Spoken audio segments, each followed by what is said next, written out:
நமக்கு இப்போ நிறைய அறிவு ஞானம் எல்லாம் கிடைக்கிது. வெளி உலக அனுபவங்கள் எல்லாமே கிடைக்கிது.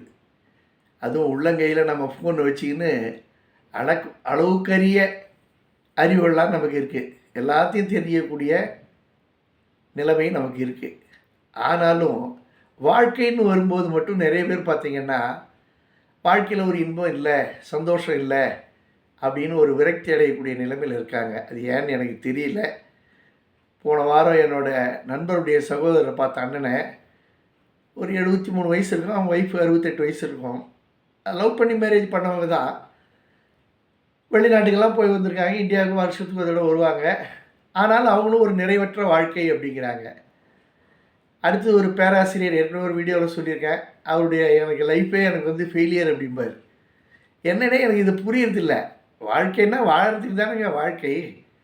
நீங்கள் ஏற்கனவே நான் ஒரு தடவை சொல்லியிருக்கேன், 4 பருவங்கள்னு சொல்லியிருக்கேன். மழலை பருவம், மாணவ பருவம், இளமை பருவம், முதுமை பருவம்னு. இதில் இளமை பருவத்திலேருந்து ஸ்டார்ட் ஆகுது நமக்கு வாழ்க்கை. அதுக்கு முன்னாடி பேரண்ட்ஸை ஒட்டி வருது. இந்த வாழ்க்கையை நாம் எப்படி வாழணும் அதுதான் முக்கியம். இது ஒன்றும் பெரிய கம்பசூஸ்திரம் கிடையாது. ஆனால் நாமெல்லாம் என்ன நினச்சிட்டு இருக்கோம்னா, அது ஒரு பெரிய பயம். எப்படி இப்போ பிள்ளைங்கள்லாம் வந்து பொண்ணு பார்க்கும்போதோ அல்லது மாப்பிள்ளை பார்க்கும்போதோ பயப்படுவாங்க. எந்த மாதிரி மாப்பிள்ளை வருவாங்க, எப்படி இருக்குங்க வாழ்க்கை அப்படி இப்படின்னு. அதெல்லாம் பயப்படுற மாதிரியே இல்லை. எந்த சந்தோஷமாக இருக்கணும், ஜாலியாக இருக்கணும், அனுபவிக்கணும் வாழ்க்கையை. எப்படி இதெல்லாம் நம்ம அந்த காலத்திலலாம் சொல்லி கொடுப்பாங்க. எண்ணம் போல் வாழ்க்கை அப்படிம்பாங்க. எண்ணத்தை நம்ம சரியாக வச்சுக்கணும். அது எப்படி வச்சுக்கணும்? இது ஒன்றும் கொஸ்டின் பேப்பர் கிடையாது, அடுத்தவங்களை பார்த்து நம்ம காப்பி அடிக்கிறதுக்கு. எனக்கு தெரிஞ்சு இப்போ வந்து 2 பேருமே அறிவாளிகளாக இருக்காங்க. அப்போ 2 பேருமே கொஸ்டினை தயார் பண்ணணும். ஹஸ்பண்ட் ஒய்ஃப் 2 பேரும் 2 பேருமே அதுக்கான பதிலை தயார் பண்ணணும். எப்படிலாம் நம்ம வாழ்க்கையை ஓட்டணும் அப்படின்னு.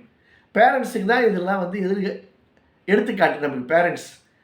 அதனால தான் நம்ம மற்றவங்கள பார்த்து காப்பி அடிக்கிறோமே தவிர வாழ்க்கையை பெற்றவங்கள பார்த்து காப்பி அடிக்கிறது இல்லை. பெற்றவங்ககிட்ட வந்து ப்ளஸ் ஆர் மைனஸ் இருக்கும். எது ப்ளஸ்ஸோ அதை எடுத்துங்க, அவ்வளோதானே. வாழ்க்கை ஜாலியாக இருக்கணுங்க.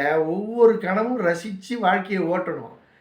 ஏன்னா இப்போ பொருளாதார சூழ்நிலை நல்லா இருக்குது, படிப்பு இருக்குது, எல்லாருக்குமே ஆனந்தமாக வாழணும்ல.